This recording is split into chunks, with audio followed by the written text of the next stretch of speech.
Empress Moon Tarot 777. My name is Kimmy. Super happy to have you here today at my channel. I hope that you are well. We are going to be doing the full moon readings where we take a brief look at how the full moon is affecting your sun sign, your rising sign, and then we're going to take some tarot so that we can see, if there's any kind of advice for you, that sort of thing, or what's going to be coming up. This full moon lunar eclipse energy, expect the full moon energy to extend into the next week. And the lunar eclipse, usually eclipse energy, we go through a 6-month cycle with the eclipses. And in this particular eclipse, we're going to see some strong energies between now and the solar eclipse on the 21st. So super, super important. Super important. So where shall I begin? The full moon is in Sagittarius today. Now, Sagittarius has this energy of wanting to look at the bigger picture. They look at the bigger picture. And they also have a sense of a drive and a need, a thirst for freedom and adventure and travel. So while you're dealing with a lot of social issues, individual issues in your own personal relationships also may be very heightened. You may also feel that sense of, I gotta get out, I gotta go do something, I gotta go have fun, I gotta go, I gotta go play basketball, or I gotta go run, or something of that nature.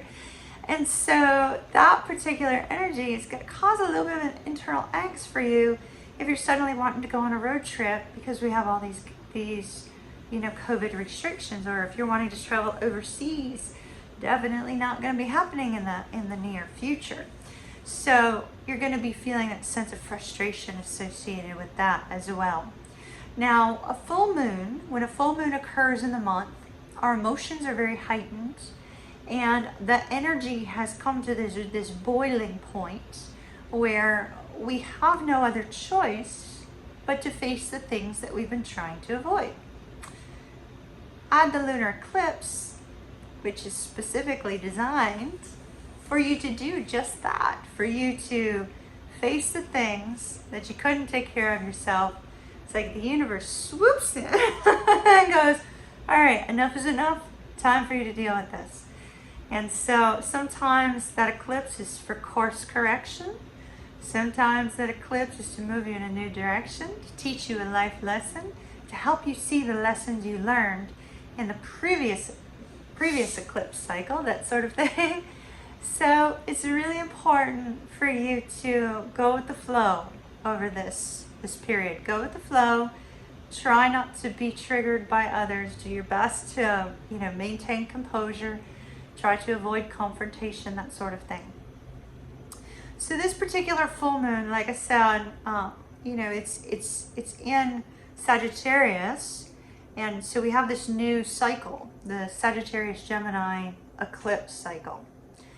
This particular time, this next cycle of eclipses is a particular time in which communication is going to be important, in which not only is communication going to be important because of the Sagittarius Gemini axis, but also looking at the big picture. So relationships are going to be highly triggered by the fact that this moon is square to Mars.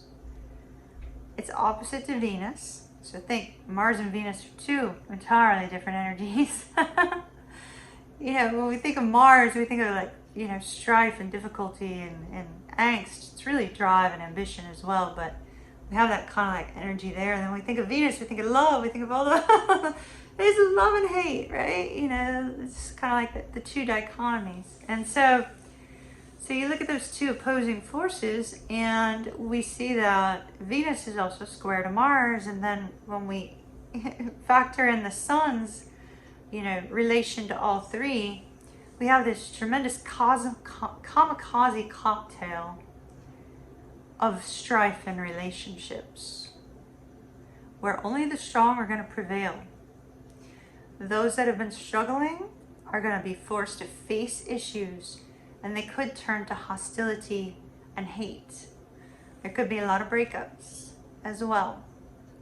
Keep in mind, if you find yourself caught in that kind of situation, that this eclipse is moving you either to learn a life lesson or to help you to do what you couldn't do for yourself, to help move you back to where you were supposed to be, or etc., etc.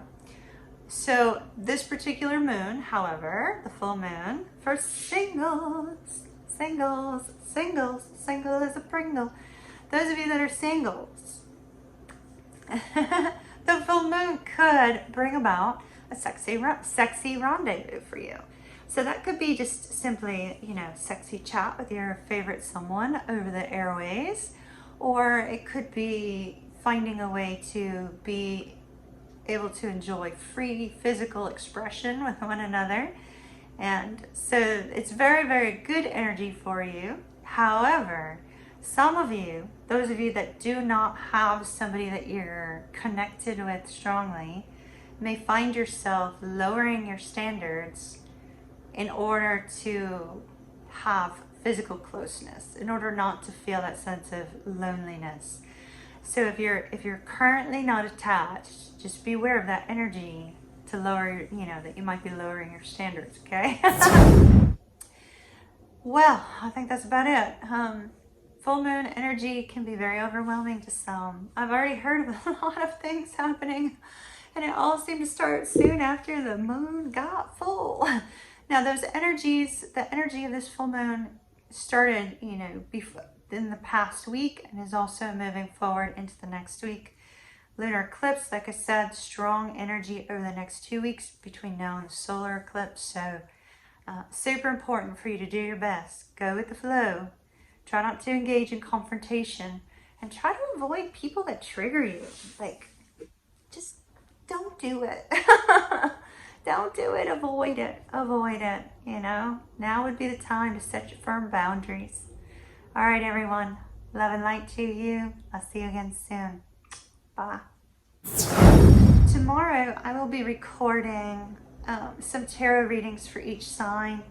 Right now, there's too much traffic on my main road to record. The volume's going up and down. So I'm going to do that tomorrow. So keep an eye out tomorrow for those.